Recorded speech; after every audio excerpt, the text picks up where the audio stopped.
फैलाया। इससे तो अच्छा था बॉलीवुड की हीरोइनों के इंटरव्यू ले लेते, इससे तो अच्छा था बॉलीवुड के गानों को रिकॉर्ड करके अपने चैनल पे डाल लेते, कम से कम तकरीरें तो बदनाम ना होती, कम से कम जलसे तो बदनाम ना होते। क्या हो रहा है मेरे भाई, जलसों के नाम पर क्या क्या हो रहा है हमारे यहां, क्या क्या खुराफात हो रही है। इतने जलसे हो रहे हैं मगर हमारा नौजवान नमाज से आज भी दूर है। अल्लाह ने फरमाया ला तुल्हिकुम अमवालुकुम वला औलादुकुम अन ज़िक्रिल्लाह, माल के चक्कर में तुम अल्लाह को भूल न जाना, औलाद के चक्कर में तुम अल्लाह को भूल न जाना। और आज अगर कोई अल्लाह को भूल गया, उसकी जिंदगी में सब कुछ है, अल्लाह नहीं है, अल्लाह का जिक्र नहीं है, नमाज नहीं है, अल्लाह को याद नहीं करता है, तो दुनिया में तो जो होगा होगा, आखिरत में क्या होगा। वमन आरज़ान ज़िक्री फ़इन्न लहू मईशतन ज़न्का, जो हमें याद नहीं करेगा, जिसकी जिंदगी में सब कुछ होगा लेकिन अल्लाह नहीं होगा, उसकी जिंदगी को हम बेचैनी वाली जिंदगी बना देंगे। वो करोड़ों और लाखों कमाएगा लेकिन उसके घर में चैन न होगा, सास बहू के झगड़े उसके घर में होंगे, भाई भाई के झगड़े उसके घर में होंगे, उसके घर में ननद भाभी के झगड़े होंगे, उसके घर में देवरानी जेठानी के झगड़े होंगे, उसके घर में न चैन होगा न सुकून होगा, उसके बच्चे बीमार होंगे जो हमको याद नहीं करेगा। फ़इन्न लहू मईशतन ज़न्का, उसकी जिंदगी बेचैनी वाली बन जाएगी। वनहशुरुहु यौमल क़ियामति आमा, और कल क़यामत के दिन हम ऐसे इंसान को अंधा बना करके उठाएंगे। क़ाल रब्बि लिमा हशरतनी आमा, वो कहेगा अल्लाह मैं तो दुनिया में अच्छा खासा देखा करता था, मैं आज अंधा कैसे हो गया। अल्लाह फरमाएगा कज़ालिका तत्का आयातुना फनसीतहा व कज़ालिकल यौम तुनसा, मेरे बंदे तेरे सामने कुरान की आयतें पढ़ी गई, तेरे सामने नमाज की अहमियत बताई गई, तेरे सामने बेहयाई की बुराई की गई, मगर तू बेहयाई के काम करता रहा, तू नमाज को छोड़ता रहा, तू अल्लाह की याद से गाफिल रहा। जब तू दुनिया में अंधा बन गया तो आज हमने तुझको अंधा बना दिया। तो ये पहली आयत है कि अपने माल और औलाद के चक्कर में अल्लाह को मत भूलो।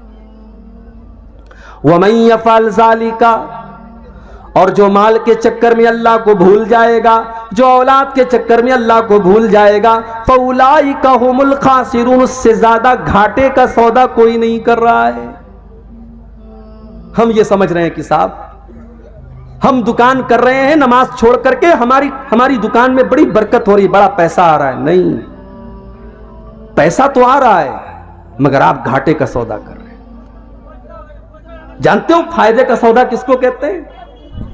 आओ एक मिसाल आपको देता हूं, फायदे का सौदा किसको कहते हैं। अल्लाह के नबी अपने साहबा के साथ बैठे हुए, एक सहाबी आते, अय अल्लाह के नबी मैं अपने बाग की चहार दीवारी कर रहा हूं, मेरा खजूरों का बाग है, मैं उसकी बाउंड्री कर रहा हूं, और बाउंड्री करने में मेरे पड़ोसी का एक खजूर का पेड़ आ रहा है, मैं उससे कह रहा हूं कि ये खजूरों का पेड़ तुम मुझे दे दो, लेकिन वो मुझे देने को तैयार नहीं है। नबी अकरम ने उसको बुलाया, कहा भाई अपने बाग की बाउंड्री कर रहा है, तुम्हारा एक पेड़ इसकी बाउंड्री के रास्ते में आ रहा है, तुम अपने पेड़ की जो मुनासिब कीमत है दे दो। उसने कहा नहीं मैं नहीं दे सकता। उसने कहा मैं ये पेड़ नहीं दे सकता। अल्लाह के नबी ने फरमाया कि तो बताओ तुम्हें क्या चाहिए। उसने कहा हाँ, अगर इस एक खजूर के पेड़ के बदले में मुझे पूरा एक बाग दे दिया जाए तो मैं वो बाग के बदले में मैं एक खजूर का पेड़ दे दूंगा। नबी अकरम ने अपने सहाबा से कहा ऐ मेरे सहाबा, कोई है जो इस पेड़ को खरीद ले, मैं उसको जन्नत की गारंटी देता हूं, इससे बेहतर खजूरों का बाग उसको जन्नत में मिलेगा। कोई है अल्लाह का बंदा जो अपना खजूरों का बाग इसको दे दे और इसका ये पेड़ खरीद ले। एक साहबी खड़े हो गए, उनका नाम था अबू दहदा। उन्होंने कहा अल्लाह के नबी, मेरा एक बहुत बड़ा खजूरों का बाग है, मैं आपको गवाह बना करके कहता हूं कि मैं अपना खजूरों का बाग इसको दे रहा हूं, और इसका वो एक खजूर का पेड़ मैं लेकर के अपने इस सहाबी भाई को दे रहा हूं। सौदा डन हो गया। अबू दादा दौड़े दौड़े घर आए, उनकी बीवी उसी बाग में गई हुई थी।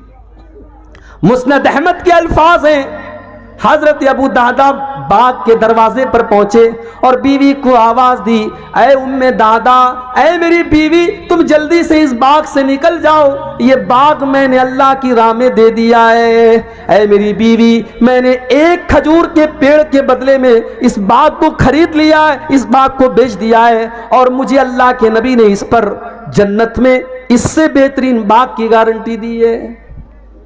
आज के दौर की औरतें होती तो शौहर की ये बात सुनकर के 4 बातें सुनाती कि आपसे बड़ा बेवकूफ कोई नहीं देखा, आपसे बड़ा स्टूपिड कोई नहीं देखा कि आप एक पेड़ के बदले आप इतना बेहतरीन बाग आप बेच करके चले आए। आज की औरतें होती तो 4 ताने मार देती। लेकिन मेरी प्यारी माँ बहनों, नबी की सहाबियात की जिंदगी भी क्या जिंदगी थी। उम्मे दादा उस बाग से निकलती हैं और अपने शौहर से कहती हैं, ऐ मेरे शौहर, आपने बड़े फायदे का सौदा किया है, आपने बड़े मुनाफे का सौदा किया है, आपने जन्नत के बाग के बदले अपने बाग को दे दिया है, आपने कोई घाटे का सौदा न किया। ये थे सहाबा। एक और सहाबी थे, उनका नाम था सुहैब रूमी। हमारे यहां शेरशाबादी चलता है, अंसारी चलता है। इसी बिहार में दरभंगा में एक गांव है, वहां सड़क में दीवार बनी है, एक तरफ से अंसारियों का रास्ता है, एक तरफ से शेख का रास्ता है। अंसारी के रास्ते से शेख नहीं जा सकता, शेख के रास्ते से अंसारी नहीं जा सकता।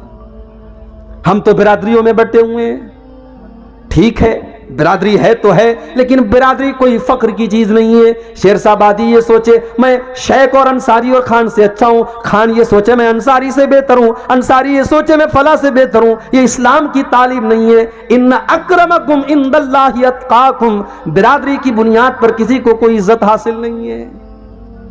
नबी के सहाबा में आप देखें वैरायटी है सहाबा। सलमान फारसी ईरान के रहने वाले, सुहैब रूमी रूम के रहने वाले, इसी तरीके से हजरत बिलाल हबशा के रहने वाले। कोई गोरा है, कोई काला है, कोई ईरान का है, कोई हबशा का है, लेकिन नबी के सारे सहाबा दर्जे में और मकाम में सहाबी होने के एतबार से बराबर है, सहाबी होने के एतबार से बराबर है। हजरत बिलाल तो गुलाम थे, उनको हजरत अबू बकर ने खरीद करके आजाद किया था, और हजरत उमर कहा करते थे, आता का सैयदोना सैयदना, बिलाल भी हमारा आका और अबू बकर भी हमारा आका, हमारे आका ने हमारे आका को खरीद करके आजाद किया। बंदो मोहताजो गनी एक हुए, तेरे दरबार में पहुंचे तो सभी एक हुए।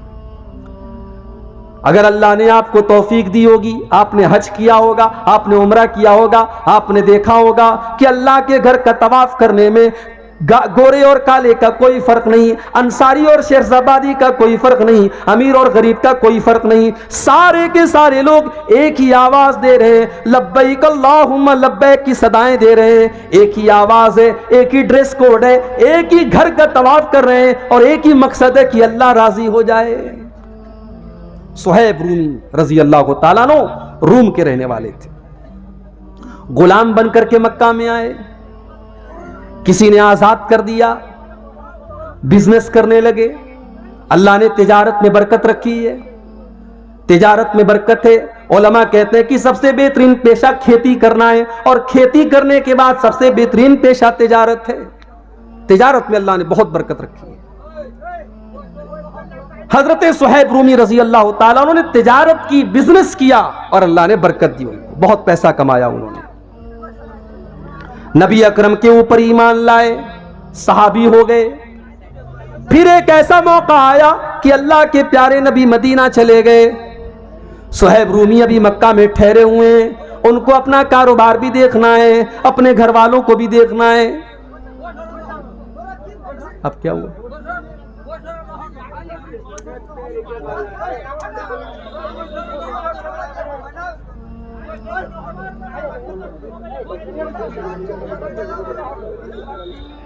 बगैर चिल्लाए भी तो कोई बात से गुजारिश है, इत्मीनान से सुने और सुनने वाले को सुनने दें, डिस्टर्ब ना करें। किसी का कोई पर्सनल मैटर तो किनारे लेके जाके हल कर ले। आप लोग इत्मीनान रखें, जैसे सुनना हो सुने, इत्मीनान रखें। सुहैब रूमी रजी अल्लाह ताला अन्हु अपने सारे बिजनेस का सेटअप करते हैं, सारे माल को इकट्ठा करते हैं और तैयारी करते हैं मदीना जाने की। सामान पैक कर लिया, ऊंट तैयार हो गया,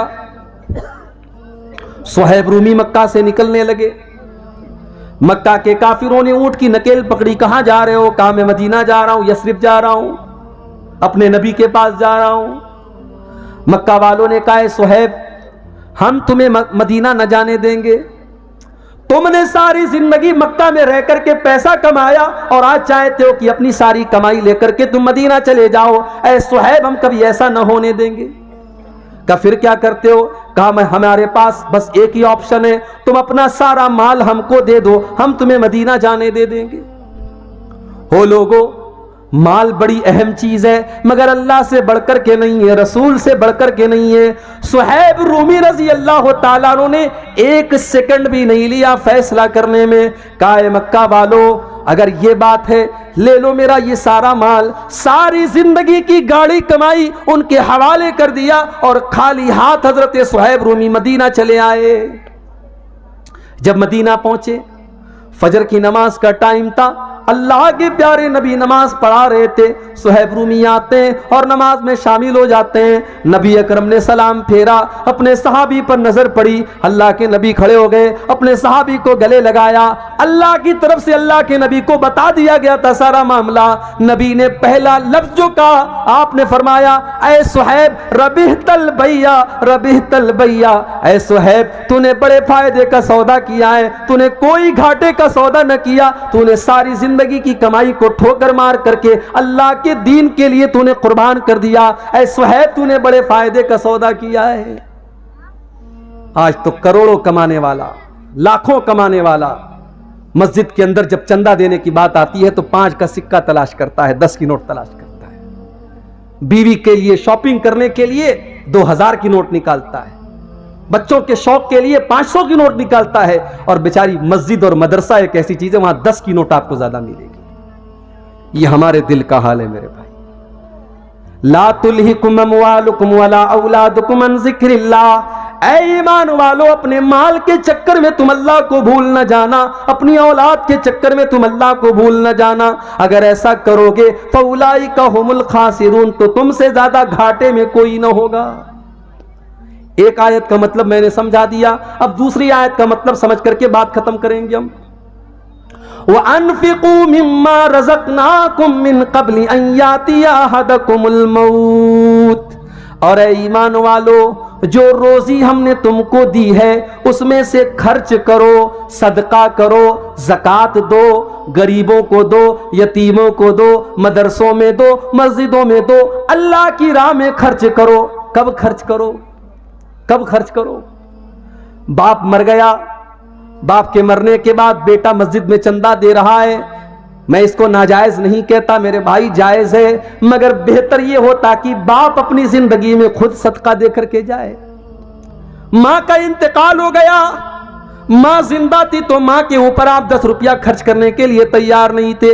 मां का इंतकाल हो गया, आप उसकी तरफ से लाखों अल्लाह के घर में दे रहे हैं, ये कोई अच्छी अलामत नहीं है। बेहतर ये होता कि मां की जिंदगी में आप मां की कदर करते। वअन्फिकू मिम्मा रज़क़नाकुम, ऐ ईमान वालो, जो रोजी हमने तुमको दी है तुम उसमें से खर्च करो। मिन क़ब्लि अन यातिया अहदकुमुल मौत, मौत के आने से पहले। अब ये मौत कब आएगी कोई नहीं जानता, कोई नहीं जानता कि मौत कब आएगी। मेरे नौजवान साथियों, आज आप रात रात भर मोबाइल के ऊपर गंदे काम कर रहे हैं, क्या सोच करके कर रहे हैं? अभी तो जवानी के दिन है, अभी तो जिस्म के अंदर ताकत है, जब बुढ़ापा आएगा तो हम भी नमाजी बन जाएंगे, हम भी दाढ़ी रख लेंगे, हमारे माथे पर भी सजदे का निशान आ जाएगा। मेरे नौजवान साथियों, क्या आप इस बात की